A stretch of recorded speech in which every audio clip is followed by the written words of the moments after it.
All right, buddy. So we led up to Andrew Jackson and kind of how he got elected. Kind of a few things about him in class. Kind of the new idea of a more democratic America in the early 19th century, starting around 1824 or so, and the corrupt bargain that really kind of ticked off young Mr. Jackson. So here we see 1828. Who votes for Jackson? Obviously, we talk about John Quincy Adams in class on Tuesday. We can see how big a fan people were of Mr. Adams by the end of it.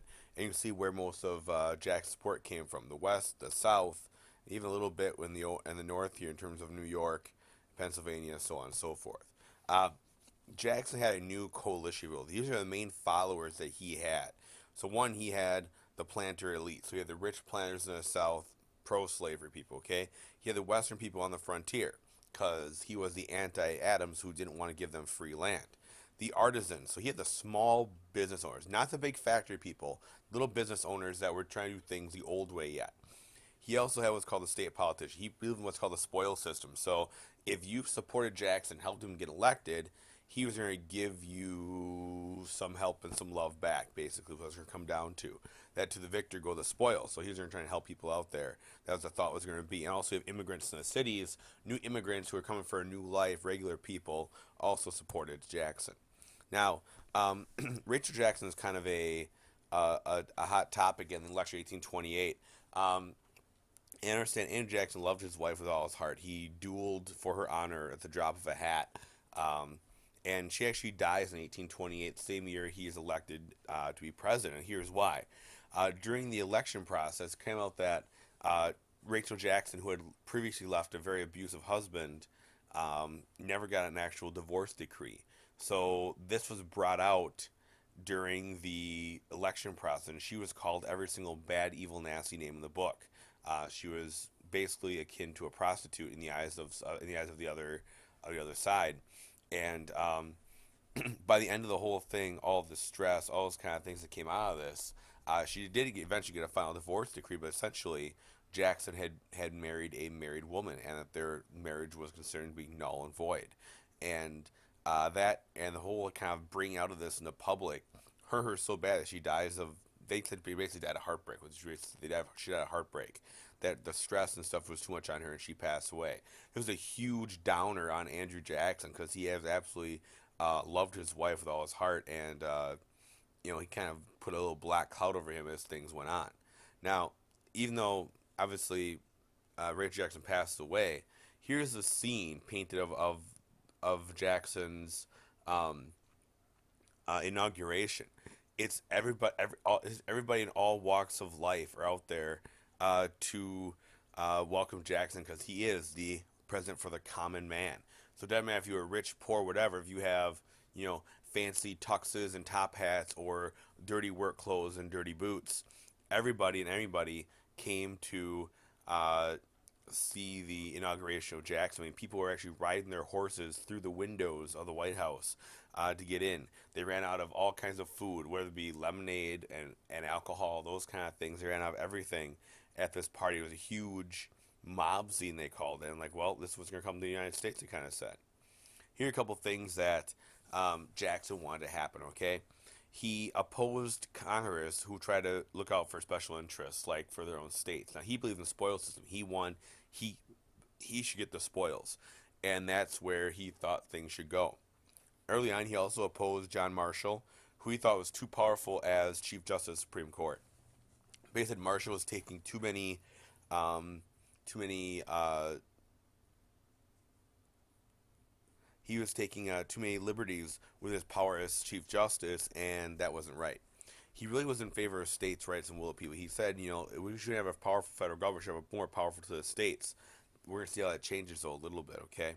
Part of that was also laissez-faire, and they did moving back to a very simplistic era akin to Jefferson. He didn't want government getting involved in business, government getting involved in tariffs, those kind of things. He wanted to keep things simple, keep things easy, okay? One thing else is he didn't name the Washington insiders as his cabinet. He had what's called the kitchen cabinet. He basically got advisors from all over the country, broadcasting from the west, from the south, from wherever, to advise him.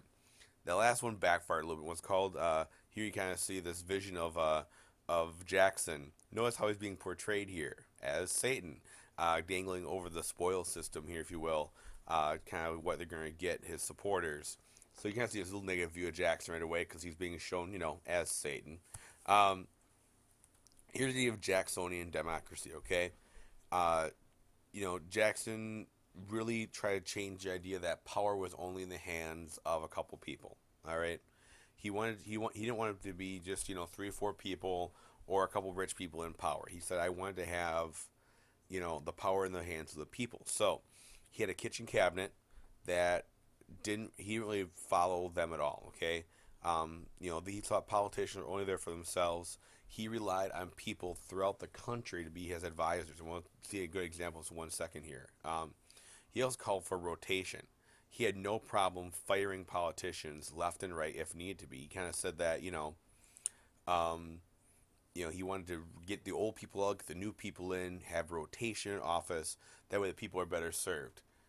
Didn't actually happen. He only changed around 10% of employees, but hey, whatever. It sounded good. One of the famous things that happened here is called the Peggy Eaton affair. So long story short, politics at this time was a very formal matter. Okay, it involves formal parties, formal settings, all that kind of stuff. It involves family and high class and honor and those kind of things. Long story short, he has his cabinet here, and one of his cabinet members, their wives cannot get along at these social functions. The wives don't work, and one of those wives was Peggy Eaton, husband of one of his cabinet members, and because the wives wouldn't get along, the husbands chose not to talk, and the husbands wouldn't talk, they wouldn't do anything. So Jackson steps in and says, basically, what the hell's going on here? Why can't we get business done? Because of this, fine, you're all fired.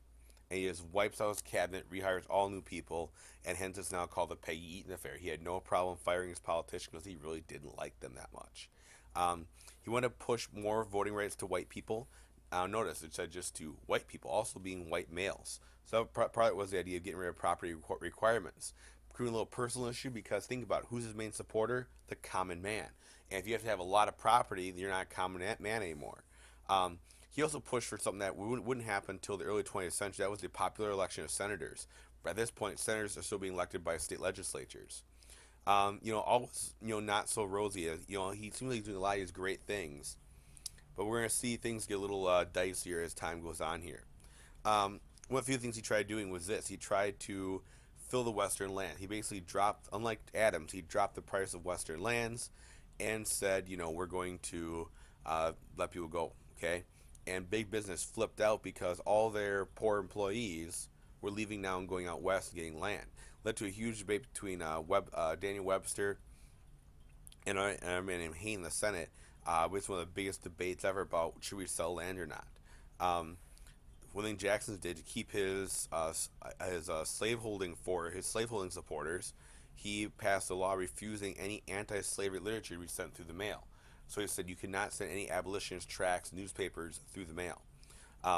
He also ignored the Supreme Court numerous times. We'll talk about that more next week. And by the way, Jackson did own slaves and said expand slavery. He was not against the idea of slavery whatsoever.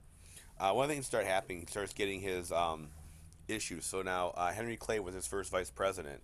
And obviously, remember, there's some bitter ties back going to that whole crop bargain thing. And Clay had a pet project, a road in Kentucky. And it was, obviously that's where Clay is from. And Jackson kind of said, well, why build a road that only helps a few people? And Jackson vetoed it in a heartbeat.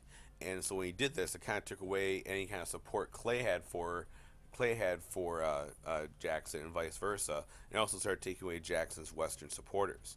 The biggest thing here is nullification crisis. Okay, it's one of the biggest things that happened with Jackson. So Jackson wanted to get rid of the federal debt. Thought it was too big. He kind of believed the anti-Hamilton again. Debt is not good. Okay, and so Jackson said, "Listen, we're gonna do this. We're gonna have a very short tariff, less than 10 years. Okay, we're gonna use that money. We're gonna pay off the debt. After the debt's all done, then we get rid of the tariff.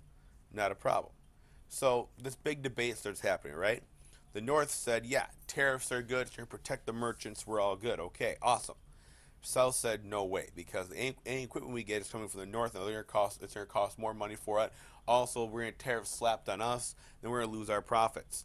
And so this big debate begins. A lot of Southerners, mainly South Carolina, argued the nation could not force a tariff if the states didn't want it. The idea of nullification comes back, which came from the Virginia and Kentucky resolutions passed by that were written by Madison and Jefferson.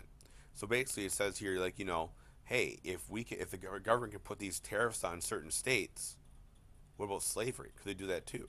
Now, the new vice president, filling in for Henry Clay after he resigned, is John C. Calhoun. And so John C. Calhoun publishes this big document saying how nullification is allowed on the Constitution, and nullification meaning that if a state wanted to, it could nullify a law. Not the Supreme Court could nullify a law, that the state could say, no, that law is not right. It gets big heated in the Senate, okay? Daniel Webster argues that nullification is treason, okay? Haynes, the guy from South Carolina, tries to bring in the West against the North. And so most of Congress is all anti-nullification. Jackson looks at this. He's who started it. John C. Calhoun started this whole deal, okay? And Jackson is like, oh, no, you didn't. This is not going down, all right? And so Jackson starts firing most of Calhoun's supporters in government, and Congress passed that tariff in 1832.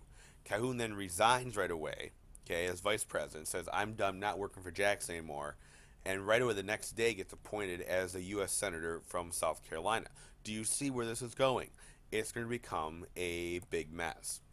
President Jackson, okay, thinking that South Carolina and Calhoun are going to try and, they basically threaten to secede from the Union. They're going to nullify this law or they're going to secede. Jackson puts U.S. warships in Charleston Harbor, and says if Calhoun does this, he will hang him. And he is more than happy to hang John C. Calhoun. There's a big state convention in South Carolina. They nullify, if you will, the tariff and refuse to collect it. So they were not going to do this. Congress then introduced a force bill. The force bill says the military is going to step in. Okay, the military is going to step in and is going to make South Carolina collect the tariff. If they don't collect the tariff, military is going to do it. So essentially, we kind of see almost like a little standoff to the Civil War happening here in 1832, 1833. Henry Clay walks in. Remember, he is the quote-unquote great compromise, the great problem solver. Says, listen, if you accept the tariff to be slowly reduced over 9 years, will you pass it? And eventually, that's the deal that gets passed and allows the tariff to go through and kind of defuse the situation. But Jackson's ready to go in guns blazing and take South Carolina down if he wanted to. The other issue he had was the bank. And so Jackson absolutely hated the second bank in the United States passed in 1816. It was the issue of soft money versus hard money. Soft money being paper, hard money being specie or actual coin. And so state bankers really felt restrained because their banks were issuing paper money like nobody's business, okay? And the all the more paper money was out there, the more business was happening out west, especially. On the other side, the ones who wanted hard coin, thought that coin, gold, was safer. And they didn't like banknotes because bank could print as many as they wanted to. Is a fear of inflation, fear of speculation, fear of creating this big bubble that's going to burst and kill the whole economy. And so Jackson absolutely hated the National Bank. He hated it with a burning passion, all right? And so he argued that it put way too much power in the hands of a few people. All the country's money is being handled by the guys in charge of the bank, and that's not right. And so the First National Bank went up for renewal in 1836. And when Henry Clay, who's serving out as Speaker of the House, you have Nicholas Biddle, who is the president of the bank. They try to get the bank renewed a few years early. It's a big campaign issue for them. They want to try and get it done, and they're trying to push this bill through. If Clay can get this in, he thinks maybe he can run against Jackson as president. Jackson gets this bill that passed through Congress to re-up the bank early, and he vetoes the living crap out of it. Clay said Jackson was just irresponsible, and Jackson actually won re-election because of the whole bank issue. People were anti the bank. When he says the monster's destroyed, the monster was that bank, and instead Jackson put all the country's money into little pet banks, banks around the states that that he trusted or he thought were right. and eventually this Bank of the United States went bankrupt in 1841. Problem is that there's a big problem here. Bankers created wildcat banks, and the second part of the video they'll take care of this last